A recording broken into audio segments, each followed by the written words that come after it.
오늘 말씀을 이 본문의 말씀에서 제목을 삼기를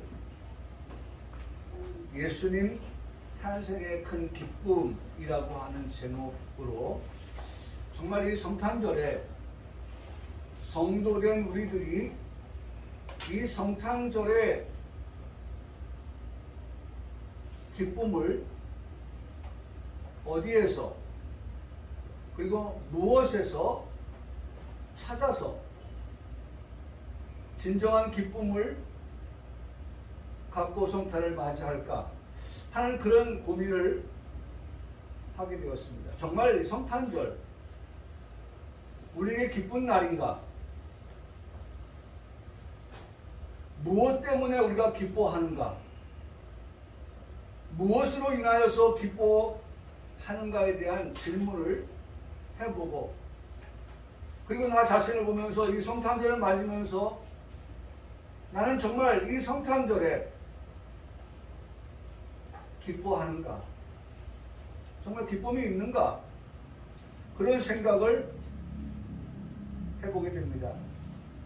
그래서 다시 한번 말씀을 드리지만 이 성탄절을 맞으면서 예수님이 우리의 진정한 기쁨이 되신다 라고 하는 것을 다시 한번 우리가 말씀을 통해서 새겨보면서 예수님 탄생의 큰 기쁨이라고 하는 10절의 말씀, 10절에 천사가 이르되 무서워하지 말라, 보라 내가 온 백성에게 미칠 큰 기쁨의 좋은 소식을 너에게 전하노라.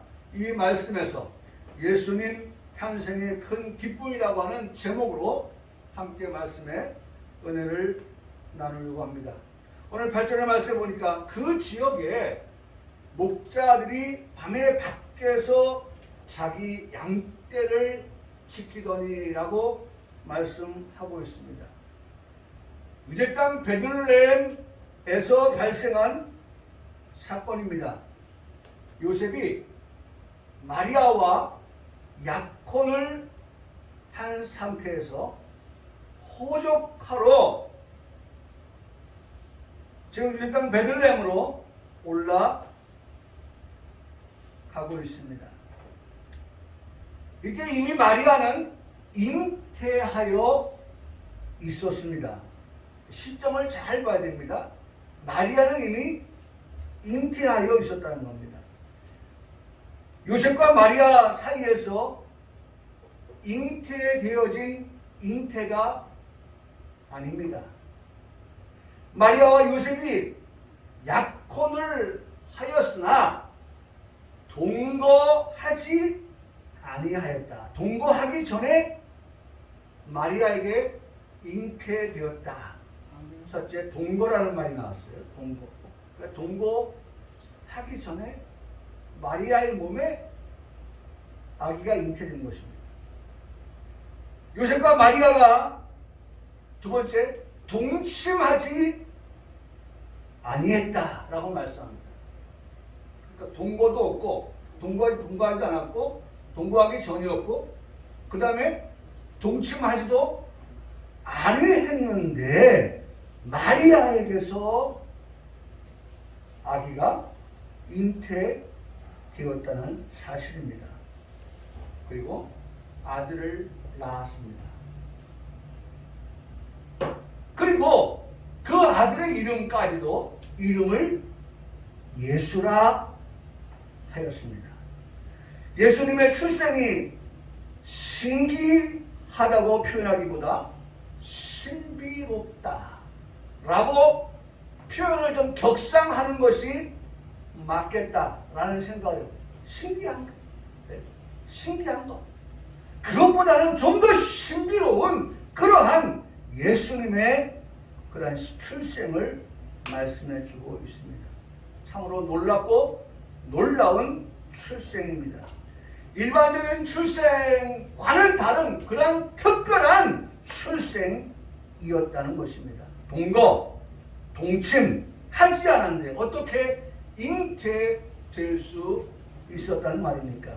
우리는 이 결과에 대한 답을 가지고 살아가야 하는 마땅한 그러한 성도의 신앙이어야 합니다. 마땅한 우리의 대답, 우리의 고백, 그것이 뭡니까? 예수님의 그 마리아의 몸에 동침하지 아니했음에도 불구하고 잉태되었던 사실에 대한 우리의 고백은 뭐예요? 성령으로 잉태되었다고 하는 사실입니다. 저는 앞서도 사도신경을 고백하면서 그러니까 하나님께서는 어떨 때는 이 부분에서 더 감동을 주시고 이 부분에서 때로는 감동을 주시고 또 다른 부분에서 하나님이 우리에게 감동을 주시는데, 오늘 제가 사도신경을 고백하면서 감동을 받았던 부분은 수없이 많은 고백들을 하면서 그 고백 속에 정말 많은 양의 분량을 차지하는 게 바로 제2위이신 하나님의 제2위이신 예수 그리스도에 대한 고백들로 가득 채워져 있구나 라고 하는 것을 고백을 하면서 느낄 수 있었습니다. 그렇죠? 하나님의 말씀인 성경은 모두가 다 어디에 주목하고 있습니까? 예수 그리스도에 대하여서 주목하고 있습니다. 구약의 아직 예수님이 나시기 전에도 예수님에 대하여서 이미 우리가 히브리서를 지금 보고 있습니다만은, 히브리서의 말씀에서도 이미 구약을 통하여서 시편 110편 4절의 말씀에서도 우리가 지지난주의 말씀을 통해 들었지만 거기에서도 예수 그리스도에 대한 말씀을 시편제를 통해서 말씀하는 것을 듣고 보게 됩니다. 정말 우리의 관심이, 우리가 가지고 있는 신앙의 비중이 성부 하나님에 대한 비중도, 성령 하나님에 대한 비중도 우리에게 마땅히 있어야겠지만, 모든 것이 지금 예수 그리스도에 대하여 말씀되어지고 있다는 사실들을 볼 때에 오늘 본문의 말씀도 예수님께서 이와 같이 잉태된 사실이 마리아와 요셉이 동침하지 아니한 상태에서 어떻게 가질 수가 있었는가? 라고 하는 것에 대한 대답은 여러분 우리들의 대답이에요. 우리들의 고백이에요. 그것은 성령으로 잉태된 것이다 라고 고백하는 게 맞다는 것입니다. 그리고 다음 질문으로 예수님께서 왜 성령으로 그러면 잉태되셔야 했나를 말할 수 있는 성도가 되어야 한다는 것입니다. 마리아와 요셉의 동거와 동침에서 태어난 예수님이 되셨다고 하면 여러분 이런 답을 말할 수 있었겠습니까? 여러분 생각해 보세요. 이런 말씀들을 우리가 많이 듣는 말씀이에요. 우리 교회 안에서도 죄인이 죄를 해결할 수 있다 없다? 없다. 네. 죄인이 죄를 없이 할 수 있다 없다? 없다. 해결도 할 수 없는, 없이 할 수 없는 그런 죄인 됐나? 사실 여러분 우리들의 고백 가운데 가장 중심이 뭐예요? 너는 죄인이고 나는 의인이고 아니고 먼저가 뭐예요? 내가 죄인이라는 사실을 고백하는 거예요. 그러니까 우리가 항상 모든 것을 대할 때에요, 내 눈에 들보를 보지 못하고 남의 눈에 뭘 봐요? 티를 보는 그러한 모습은 결코 득이 되지 못해요. 남의 눈에 티를 지적했다가 돌아오는 게 뭐예요? 10바가지가 더 돼서 돌아오는 거예요. 네 눈에는 뭐가 있는데 그보다 더하지 않아 라고 지적하면 할 말이 없는 거예요.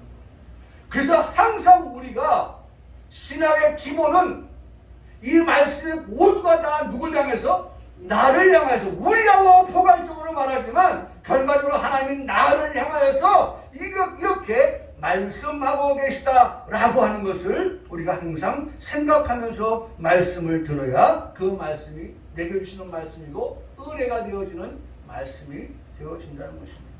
그래서 나도 죄인, 너도 죄인인 상황에서 누가 누구의 죄를 해결할 수 있는가? 모든 사람이 죄를 지은 죄인들인데 누가 누구의 죄를 없이 할 수 있는가? 결과적으로 죄 문제를 해결받지 못한 우리는 죄의 결과로, 죄의 싹스로 사망에 이르게 되는 그런 결과를 낳게 되었다는 것입니다. 죄 없는 자가 죄 있는 자의 죄를 없이 할 수 있는 것입니다. 우리는 알고 있습니다. 그리고 고백하기를 예수님은 죄가 없으신 분이십니다. 또한 우리가 알고 있습니다. 그리고 고백합니다. 예수님은 어떻게 해요? 죄를 알지도 못하신 분이라고 그렇게 알고 우리가 그렇게 고백합니다. 우리가 믿는 믿음과 우리가 아는 그 예수님 바로 이와 같이 성령으로 잉태되신 분이다 라고 고백할 때에 거기에 답이 있는 거예요. 여러분, 인생과 인생 간에서는 답을 찾을 필요 없어요.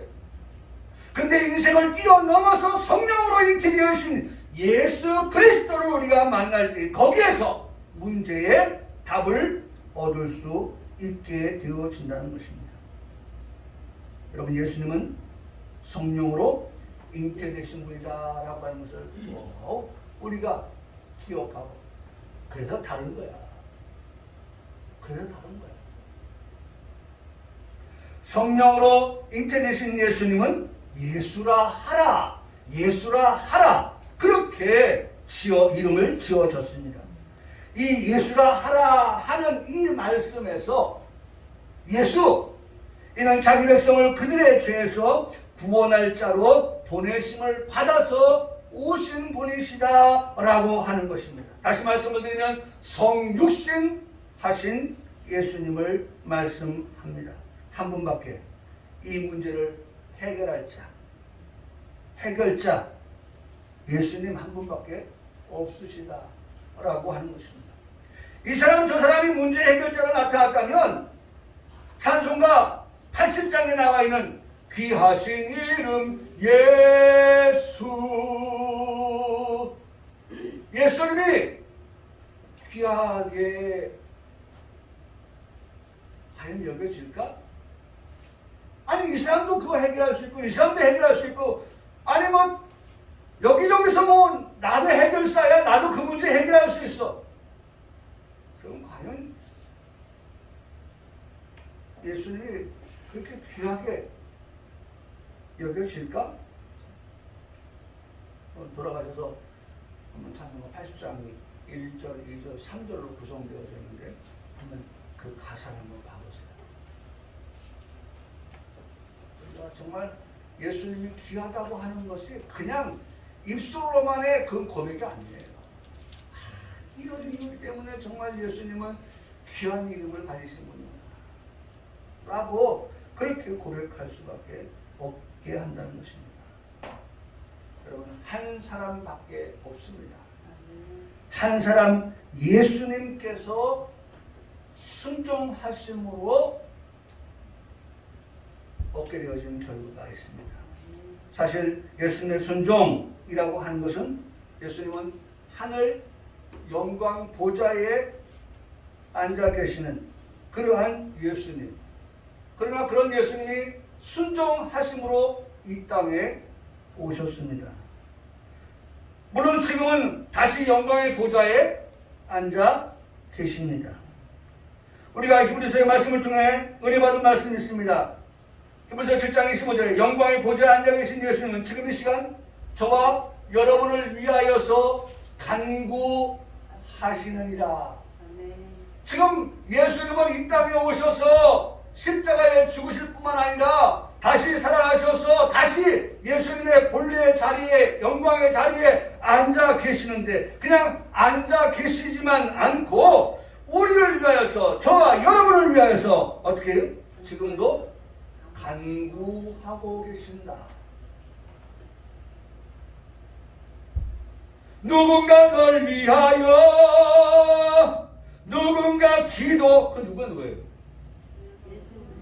영광의 보좌에 앉아 계시는 그러한 누군가를 위해서, 나를 위해서 어떻게 해요?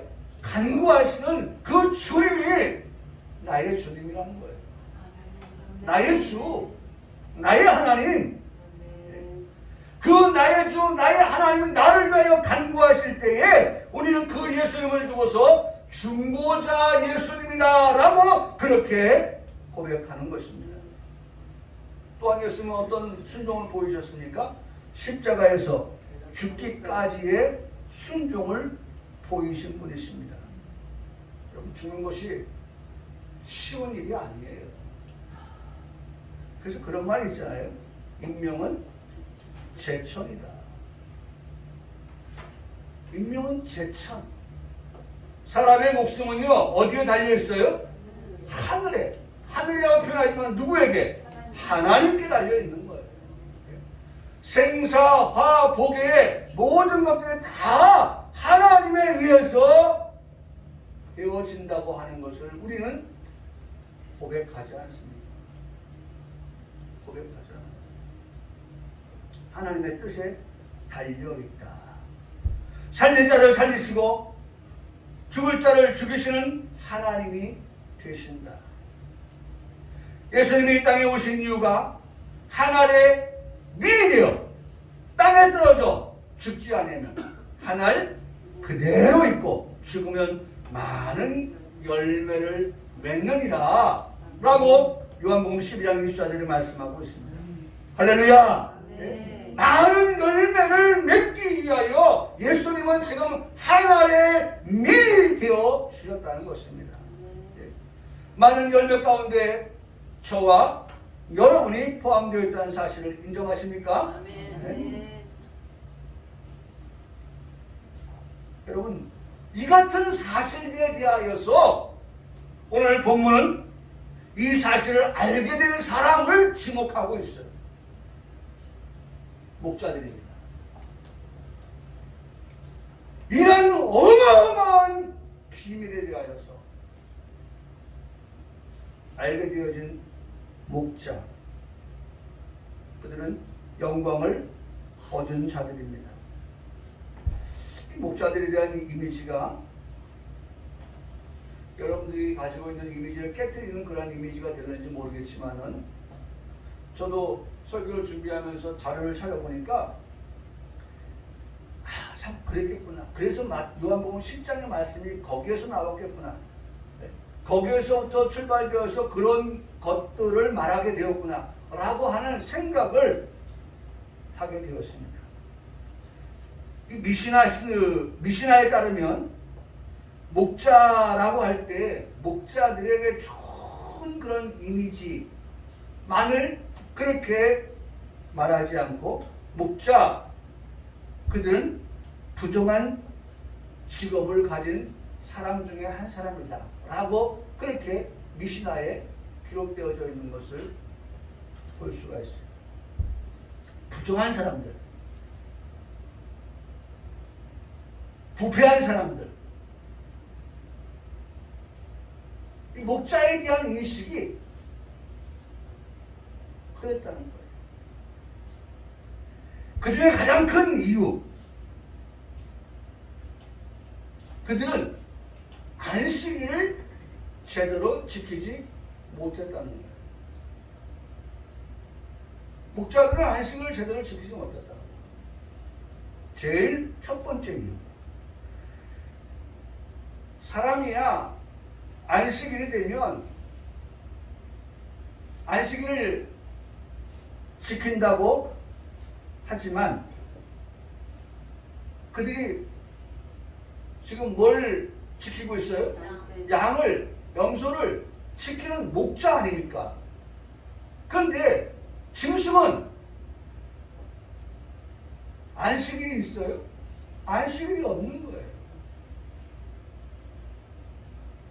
그러니까 그 양과 염소들을 데리고 밖으로 나가서 그들에게 먹을 것을 주고 마실 물을 제공해야 되는 것이 목자이기 때문에. 그래서 여러분, 우리가요 정말 부모된 우리로서 우리 자녀들에게 교훈해 줄 수 있는 것이 있다고 하면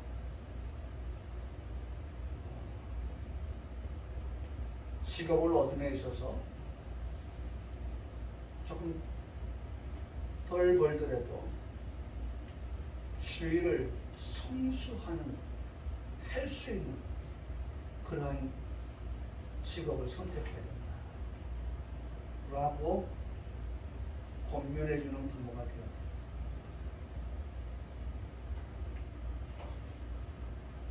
돈을 따라가는 것이 아니다. 우리가 하나님 앞에서 정말 가장 아름답고 거룩한 날, 오늘 말씀의 제목처럼 예수님 통한 말할 수 없는 그 기쁨을 얻은 우리들이 그 기쁨의 감격을 가지고 나아가서 하나님을 예배해야 될 예배자라고 하는 사실들을 우리 자녀들에게 가르치고, 그래서 어찌됐든 우리가 주의를 주님의 날이다, 우리가 주의를 도둑질하면 되겠느냐 라고 우리의 자녀들을 자꾸 권면하고, 그 권면이 우리의 자녀들에게 신앙의 뿌리가 되고 근간이 되어서 그 자녀들이 또 자녀를 낳아서 그 자녀들에게 그런 신앙의 유전을 물려줄 수 있는 그러한 아름다운 그런 가정 우리가 돼요. 근데 이 목자들을 보면 이 짐승을 먹이우고 마시우게 하려고 하니까 이게 한번 나가면요, 오늘 나갔다가 오늘 들어오는 게 아니에요. 짐승을 데리고 나가면요, 몇 날 며칠 후에나 돌아온다고요. 그러니까 안식일을 제대로 지킬 수가 없었던 거죠. 또 다른 이유 중에 하나가 목자들은 정직하지 못했다는 거예요. 정직하지 못했다는 거예요. 여러분, 우리 성도들은요, 우리가 이 땅에 살아가면서 하나님 앞에 기도해야 될 기도 제목 가운데 하나가 뭐예요? 거짓말하지 않게 해달라는 거예요. 잠언서에 나오는 말씀처럼 하나님, 내가 살아생 전에 내가 예수님 안 믿을 때는 모르지만 내가 내 마음에 예수님을 구주로 영접하고 난 이후에 정말 내 안에 주님 계시는데 내가 동전의 양면처럼 예수님 믿는다고 하면서 그럼에도 불구하고 내가 거짓말하는, 속이는, 정직하지 못한 그러한 삶을 살지 않게 해달라고 우리가 끊임없이 하나님 앞에 기도할 때 우리의 기도의 제목이 되어야 한다는 것입니다. 목사님, 제가 거짓말하지 않으려면 목사님 저도 하나님 말씀을 바로 전해야죠. 목사에게 가장 중요한 것, 허탄한 거짓말하지 않게 해달라고 기도할 때 이 강단에서 하나님 말씀을 선포하는 내가 정말 하나님의 말씀 바로 전하는 전달자, 메신저 되게 해달라고 그렇게 기도하고 준비하고 강단에 서야 하는 게 맞다는 것입니다. 근데 지금 이 목자들은 바로 그런 부분에서 두 번째로 정직하지 못했다라고 하는 것입니다. 이유가 뭘까? 당시에 짐승을 키우는, 양과 염소를 키우는 사람이 자기가 다 관리할 수 있다면 그건 소유고 자시고 할 게 없죠. 내 것이니까. 그런데 내 손에서 벗어날 만큼의 많은 짐승을 키우고 있다고 하면 사람을 두어서 그 양과 염소를 관리할 수밖에 없습니다. 사람을 쓰는 거죠. 직원을 두는 거죠.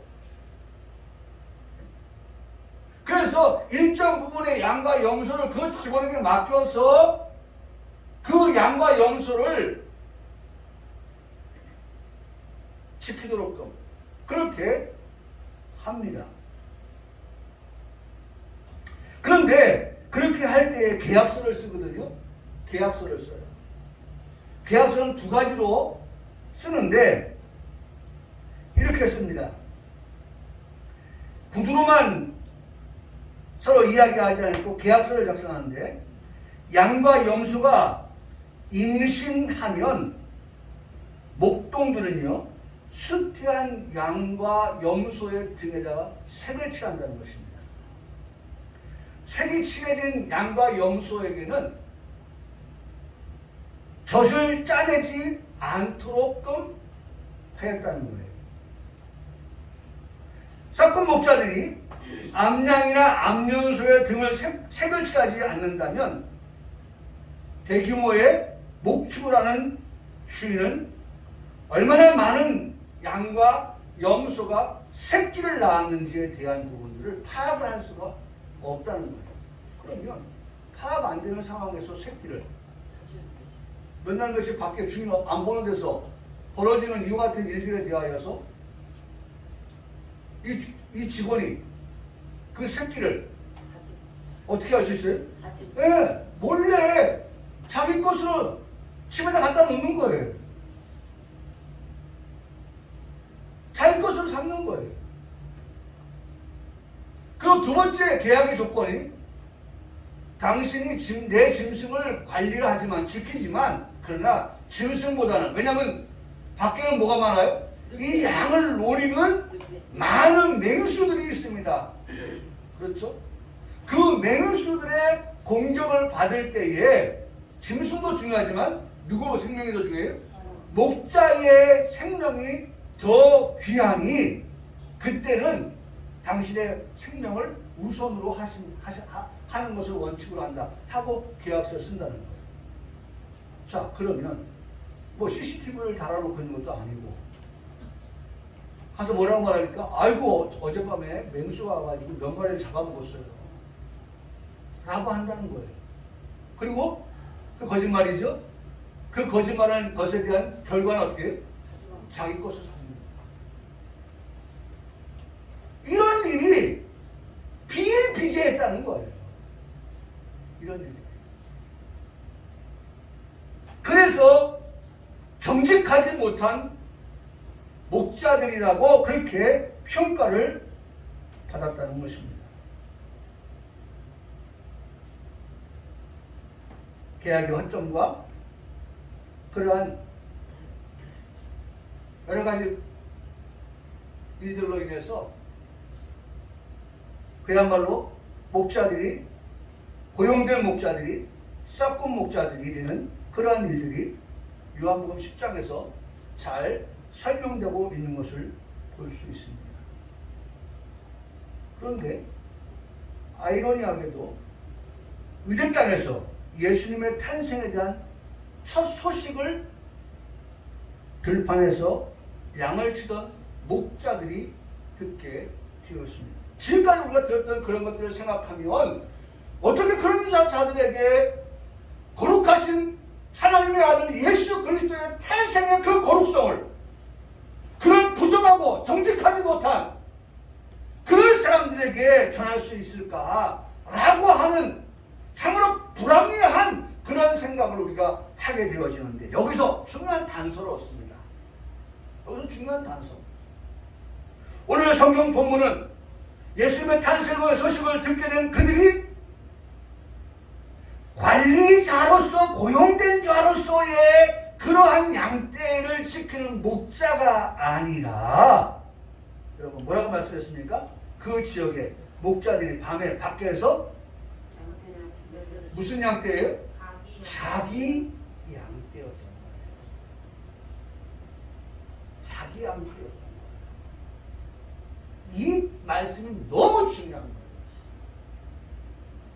자기 양떼이기 때문에 지금까지 우리가 들었던 그런 부정한 모든 것들을 다 타파하고 깨뜨리고 자기 양떼인데 설마 자기가 자기를 속이면서까지 굳이 그렇게 부정한 일을 할 일이 있겠는가 그런 생각을 해보게 되는 것입니다.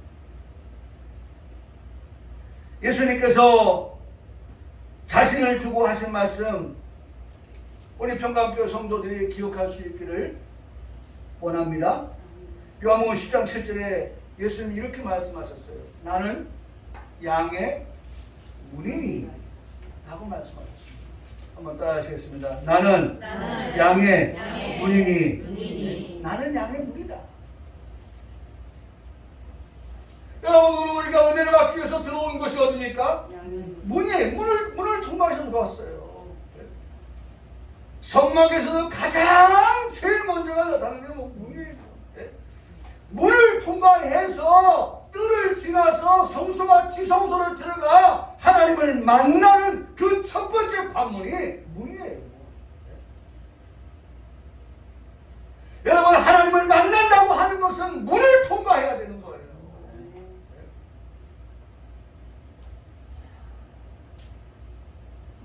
그래서 예수님께서 자신을 밝히기를 나는 양의 문이다. 양의 문이다. 누구든지 나로 말미암아 들어가면 구원을 받고 또 들어가며 나오며 꼴을 얻으리라고 말씀을 하셨습니다. 구원을 받고 꼴을 얻는. 그러니까 우리 구원 받았잖아요. 지금 뭐 하고 있어요? 꼴을 얻고 있는 거예요. 여러분, 이 모든 것을 하나님께서 우리에게 다 지금 허락하셔서 구원받은 우리가, 영생할 우리가 지금 하나님의 말씀의 양식의 꼴을 지금 얻고 있는 것입니다. 요한복음 10장 11절과 14절의 말씀에서는 나는 선한 목자라고 말씀하십니다.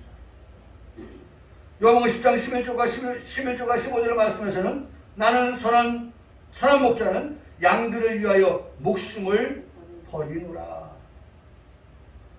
참으로 참 목자상을 우리에게 보여주고 계십니다. 그런데 반면에 요한복음 10장 12절 13절의 말씀에 보니까 싹구는 목자가 아니요 제 양이 아니라 그랬어요. 오늘 본문의 말씀에 이 목자들은 누구라고 그랬습니까? 자기 양이라고 그랬어요. 자기 양.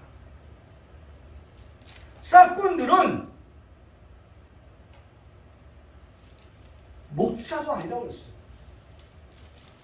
양도 제 양이 아니라고 그랬어요. 그러니 이리가 오는 것을 보면 양을 버리고 달아나니 이리가 양을 물어가고 또 해치느니라. 달아나는 것은 그가 싹꾼인 까닭에 양을 돌보지 아니함이다고 말씀합니다. 여러분, 예수님의 계보를 보면요, 거기 마태복음 1장 1절에 그렇게 말씀하고 있습니다. 아브라함과 다윗의 자손 예수 그리스도의 계보라고 말씀을 합니다. 거기에 나오는 이름 아브라함, 그렇죠? 또 누가 나와요? 다윗. 여러분, 조상 다윗이 참 목자의 표상 아닙니까?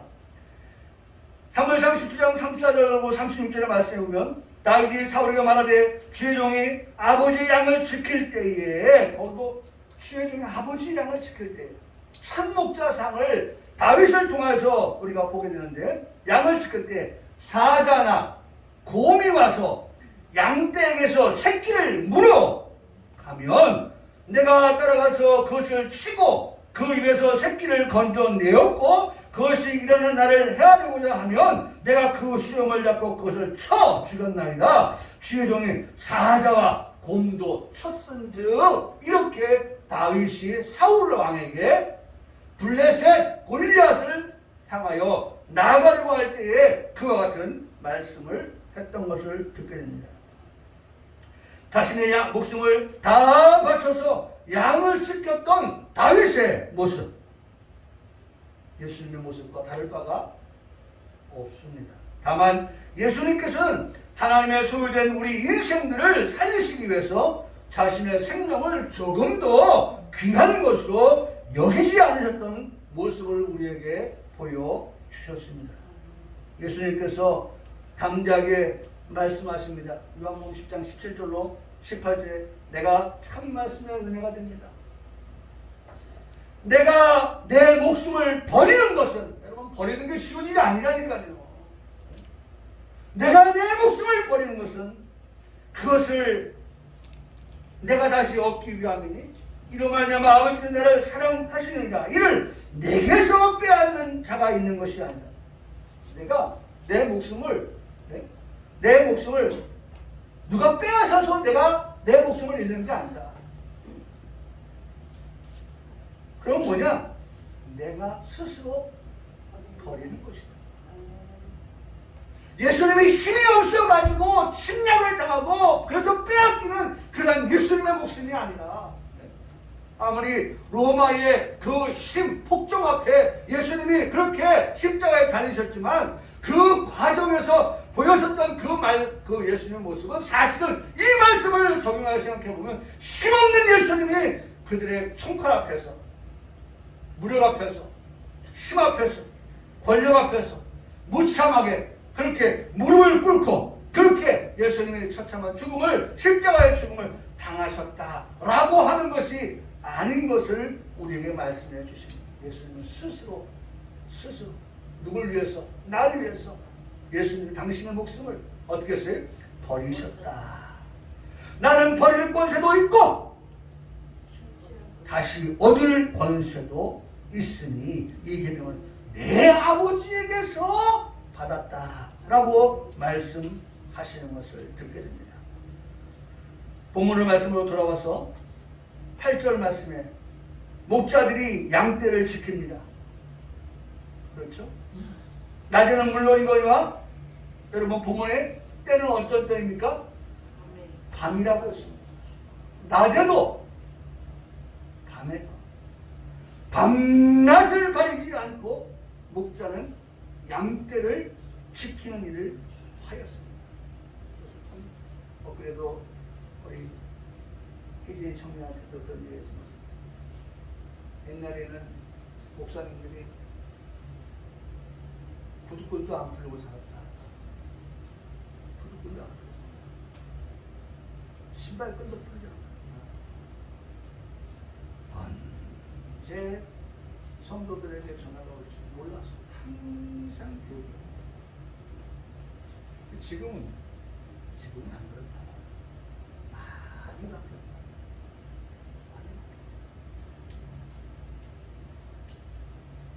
지금은 시간 되면 퇴근하고 큰교 같은 경우는 그렇잖아요. 몇 시까지 출근, 몇 시까지 퇴근, 몇 시면 퇴근.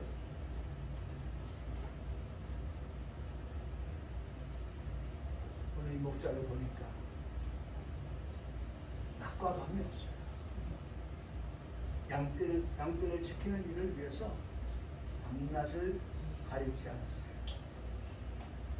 또한 이 양떼를 지키기 위해서 어떻게 했어요? 밖에서라고 했어요. 밖에서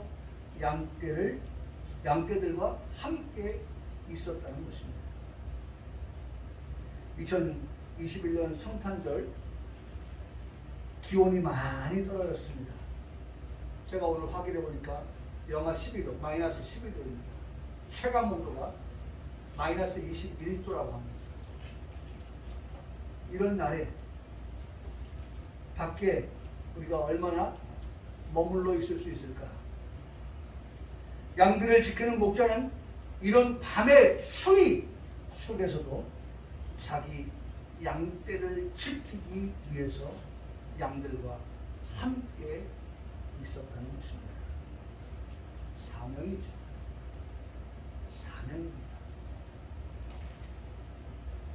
저는 늘 생각합니다.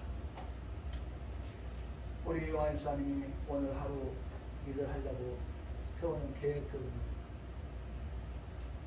어때는 저 수원도 가는데 거기에 도착하는 시간이 3시 몇 분일 때도 4시 몇 분일 때도 그러면 여기서 집에서 준비해가지고 출발해서 가는 시간이라고 하면서 또 계산을 할 수 있어요. 버스로 올라가야 될 시간. 그래서 전날 밤이면 제 마음속에 생각합니다. 지금은 자야 할 텐데, 쉬고 있어야 할 텐데, 내일 아침에 일찍 일어나는. 그냥 늘 생각합니다.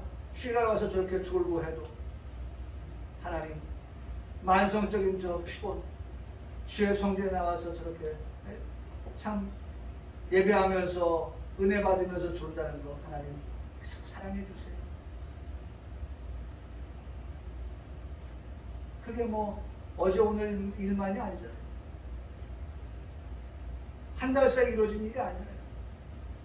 몇십 년을 자신이 하나님께서 맡겨준 그 일들을 해오면서 정말 그렇게 해왔던 집사님의 그 수고를 이렇게 생각해보면 참 마음이 많이 쓰인다. 그런 생각.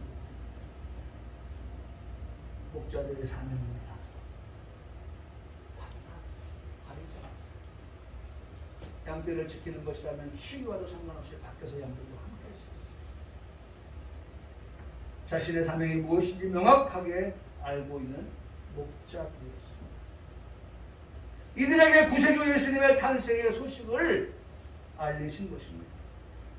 소식을 전할 자로 선택이 잘 되었습니다. 그래서 오늘 우리가 그 예수님의 탄생의 소식을 그들을 통하여서 듣게 된 것입니다. 참, 이 목자들 오늘 2021년도에 성탄을 통해서 다시 한번 생각해봅니다. 구절의 말씀 보니까 주의 사자가 곁에 서고 주의 영광이 그들을 두루 비심에 크게 무서워하는지라. 10절에 천사가 이르되 무서워하지 말라. 보라 내가 온 백성에게 미칠 큰 기쁨의 좋은 소식을 너에게 전하노라. 이 말씀입니다. 성탄절에 우리가 기억할 말씀 가운데 가장 중요한 말씀이라고 할 수 있습니다. 예수님의 탄생의 소식은 온 백성에게 미칠 큰 기쁨의 좋은 소식이라는 것입니다. 예수님의 탄생의 소식. 여러분, 성탄절 예수님의 탄생하신 그날은 온 백성에게 미칠 큰 기쁨의 좋은 소식이다. 저는 이 말씀 보면서 포괄적으로 온 백성이라고 했지만, 온 백성이라고 했지만 그 온 백성의 가장 핵심인 누구예요? 나에게 주시는 큰 기쁨이다. 좋은 소식이다. 라고 그렇게 말씀하는 것으로 들려야 하는 것입니다. 여러분, 기쁘다고 하지만 그 기쁨이라고 하는 것이 시들은 꽃과 같아서, 그 기쁨이라고 하는 것이 아침에 안개에 사라짐과 같아서, 때로는 그 기쁨이라고 하는 것이 소멸되어지고 소실되어지고 없어지는 그런 것들이 되겠습니다. 그런 기쁨과 달리 구별하여서 이 기쁨은 그런 기쁨과 달라! 라고 구분하시기 위해서 큰 기쁨이라고 그렇게 구별하여서 구분지어서 말씀하시고 있습니다. 사라지는 게 아니에요. 시드는 게 아니에요. 언제나 우리 속에서 성령의 불, 제가 지금 이것에 대해서 고민하고 있고 이것을 지금 몇 주째 말씀을 드립니다. 오늘 우리에게 성령의 불이 있어야 되고 그 불을 가지고 살아야 합니다. 제가 목사님에게도 말합니다. 목사님, 우리 옛날에 찬송 부를 때 그 찬송을 부르면서 성경을 얼마나 전합니까? 그 찬송을 부를 때 우리의 가슴이 어땠습니까? 그런데 해가 바뀌어서 지금 우리가 그 찬송을 부를 때 우리의 모습은 그때의 모습과 어떻습니까? 무엇이 바뀌었습니까? 저 자신에게도 묻고 내 주변에 있는 분들에게도 그런 질문을 해봅니다. 정말 우리 속에 성령의 불이 있는, 그 불을 꺼뜨리지 않고 그 불을 계속해서 태우는 그런 기름을 채우는 그런 우리의 작업이 있느냐? 라고 하는 것이죠. 저는 오늘 성탄의 이 말씀을 통하여서 오늘 이 말씀이 기름이 되어서 정말 예수님의 그 성탄의 큰 기쁨의 좋은 소식이 우리에게 기름이 되어지기를 축복합니다. 아멘.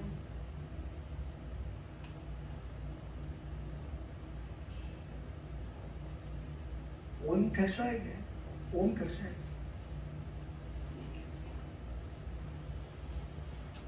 그 온 백성에게 미칠 큰 기쁨의 좋은 소식은 구주가 나셨다. 11절에 오늘 다윗 어둠에 너희를 위하여 구주가 나셨으니 곧 그리스도 주시라고 말씀을 합니다. 여러분 다윗의 이름이 아까 말씀을 드렸잖아요. 여기 또 다윗이 등장하잖아요. 예수님의 이름이 그리스도의 이름이 등장을 하잖아요. 그러면서 수식되어지는 말씀이 구주, 주라고 하였습니다. 구원자, 구속자라고 하는 말씀입니다. 하나님께서 구원자로, 구속자로 우리를 위해 이 땅에 보내오셨다는 것입니다. 그분이 오신 이유, 찬양도 있죠. 그분이 오신 이유. 한번 따라하시겠습니다. 너희를 위하여. 예수님이 이 땅에 오신 이유는 다른 건 없어요. 너희를 위하여 오셨다는 거예요. 나를 위하여 오신 예수님이라는 거예요. 어찌 문 밖에 세워둘 수 있습니까? 네? 그 예수님.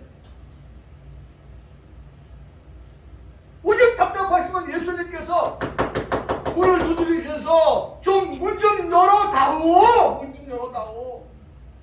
내가 너에게 들어가게.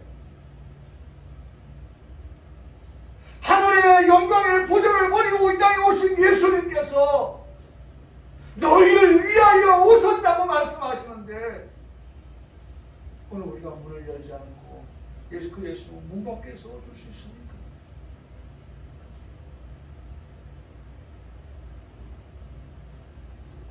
내 마음을 엽니다.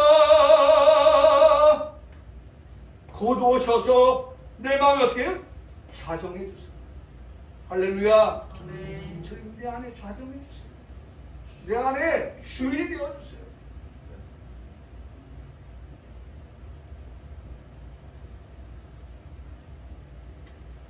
오늘 말씀을 마칩니다.